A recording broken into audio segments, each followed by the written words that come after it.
जय हिंद यानी भारत की विजय। ये नारा 1940 के दशक से शुरू हुआ और आज तक चला आ रहा है। आज़ादी के मतवालों ने भारत को गुलामी की जंजीरों से मुक्त करवाने के लिए हंसते हंसते अपने प्राणों की आहुति दे दी। ऐसे कई स्वतंत्रता सेनानियों के बलिदानों की वजह से ही 15 अगस्त 1947 को हर भारतवासी को गुलामी की बेड़ियों से आज़ादी मिल गई। भारत माँ के आंचल को कोई जुल्मी दोबारा अपने मैले हाथों से छू ना सके, इसलिए भारत माँ के वीर सपूत हर समय अपने प्राणों की परवाह किए बगैर भारत की सरहदों की हर पल रक्षा करते हैं। जय हिंद का नारा जिनकी सांसों में बसा है, देश की रक्षा का जज्बा जिन वीरों के साथ साथ उनके परिवार के सदस्यों में भी भरा पड़ा है। ये कार्यक्रम ऐसे ही वीर सपूतों की कहानी उनकी जुबानी सुनने का मौका देता है। आज हम जा रहे हैं हिमाचल प्रदेश के एक ऐसे जिले में जिसे वीर भूमि कहा जाता है, क्योंकि यहाँ के ज्यादातर लोग रक्षा सेवाओं में कार्यरत हैं। बिलासपुर, मंडी, कांगड़ा और ऊना जिलों से लगती भौगोलिक सीमाओं वाले जिला हमीरपुर का गांव है भोरंज।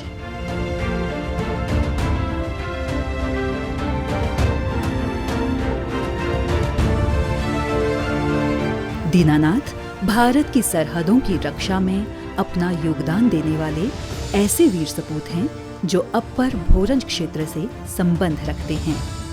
1938 में इनका जन्म हुआ और इनके पिता थे लक्ष्मण सिंह। मैं 1938 में श्री लक्ष्मण सिंह और श्रीमती गागा देवी के घर में पैदा हुआ हूँ। हम 5 भाई बहन हैं। भोरंज स्कूल में हमने शिक्षा ग्रहण की है। 1944 में मैं यहाँ स्कूल में आया था, जो हमारा प्राइमरी स्कूल है वो पार है, और यहाँ से हमारा ये हाई स्कूल था। यहाँ और उस वक्त 10वीं तक होती थी, क्लासें चलती थी, तो 10वीं की क्लास तक यहाँ हम यानी 5वीं से लेकर 10वीं तक यहाँ पढ़े थे। देश के लिए कुछ कर गुजरने का जज्बा इनके अंदर बचपन से ही था। 16 नवंबर 1956 में दीनानाथ सेना में भर्ती हुए। 16 नवंबर 1956 में भर्ती हुए, हमीरपुर में भर्ती हुए, और उसके बाद घर आए। घर के बाद अपने माता पिता को बताया कि हम भर्ती हो गए हैं और मैं आर्म्ड कोर में जा रहा हूँ। हमने 6 महीने की ट्रेनिंग की, जो रिक्रूटरी ट्रेनिंग होती है वो की। बाकी टेक्निकल ट्रेनिंग जो है वो बाद में की, यानी छुट्टी के बाद जाकर ज्वाइन की। यानी 28 दिन की हमें छुट्टी मिली। घर आए, घर में 28 दिन काटे, और काटने के बाद फिर दोबारा अहमदानगर चले गए। और वहाँ से हमने, जैसे मैं ऑपरेटर ट्रेड का आदमी हूँ और सेकंड लेग मेरी ड्राइवर है, तो वहाँ पर 6 महीने मैंने ऑपरेटर की ट्रेनिंग की, और उसके बाद 6 महीने में ड्राइविंग की, यानी टैंक चलाए, गाड़ी चलाई। ये सब चलाने के बाद फिर हम पास आउट हुए। ट्रेनिंग पूरी होने के बाद ये अलग अलग यूनिट्स में रहे, जैसे 62 कैवेलरी, 83 आर्म्ड रेजिमेंट, और वहां से ये जम्मू चले गए। उस समय 1965 की लड़ाई शुरू हो गई।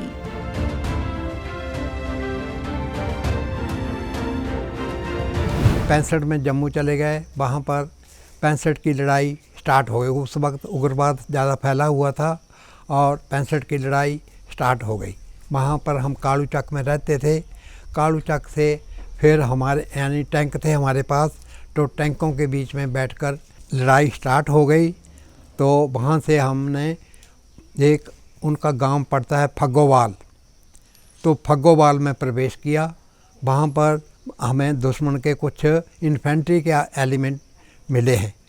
उनकी इन्फेंट्री मिली है, जिन्होंने हमारे ऊपर फायरिंग की, लेकिन टैंक के ऊपर कोई खास उनका असर नहीं हुआ।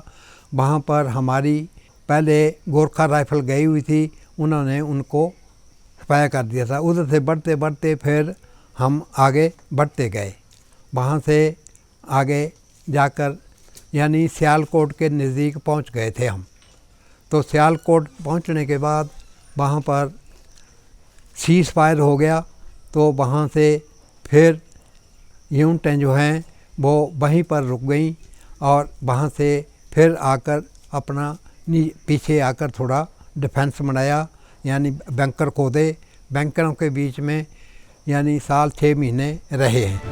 1965 की लड़ाई के बाद यूनिट 74 आर्म्ड रेजिमेंट इन्होंने ज्वाइन कर ली और इसके बाद 1971 की लड़ाई में ये चले गए।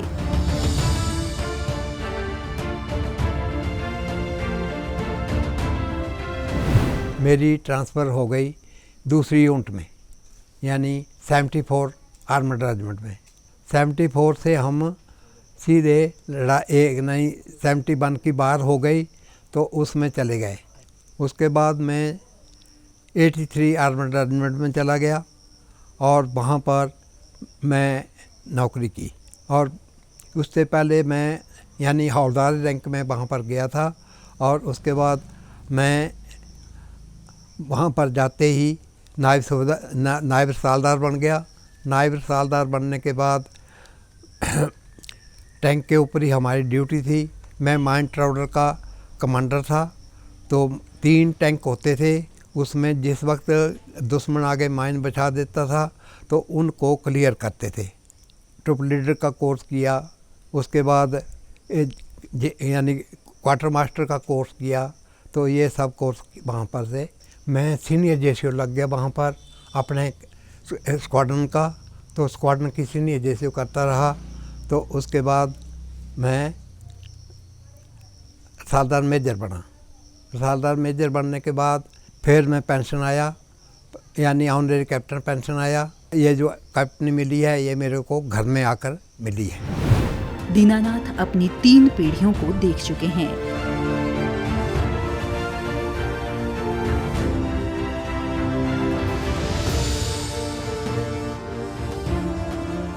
रिटायरमेंट के बाद अपना खाली समय ये अपने खेतों में अपनी मिट्टी के साथ और परिवार के साथ मिलकर बिताते हैं। इनके 3 बच्चे हैं।